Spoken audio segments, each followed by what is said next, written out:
Stellantis a annoncé la mise au chômage partiel de plusieurs sites. Comment réagit la CGT? Aujourd'hui, tout simplement, la Fédération de la métallurgie, d'ailleurs nous ne sommes pas seuls, nous avons Réseau Action Climat et Greenpeace, on considère qu'il faut avoir un véhicule adapté aux besoins des usagers et par conséquent, on pense qu'un site comme Poissy par exemple pourrait éventuellement produire un petit véhicule électrique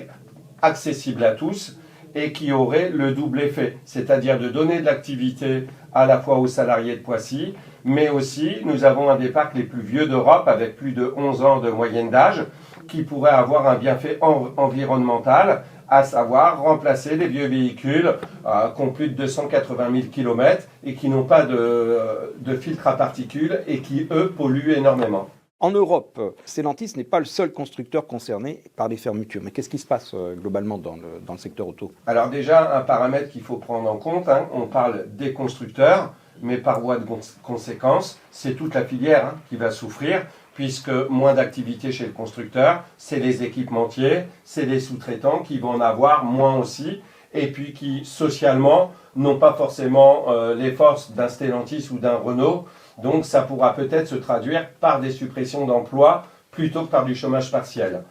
Donc nous on pense que tout ça c'est aussi issu d'une stratégie, celle du tout électrique, qui a été imposée par le Parlement européen, sauf que les constructeurs européens ont préféré continuer à rétribuer grassement leurs actionnaires plutôt que d'investir dans la recherche et développement à la fois des batteries mais des technologies électriques. Et aujourd'hui, on a un wagon de retard sur les constructeurs chinois et ça nous amène à cet état de fait qui est de dire on n'arrive pas à être performant sur le véhicule électrique.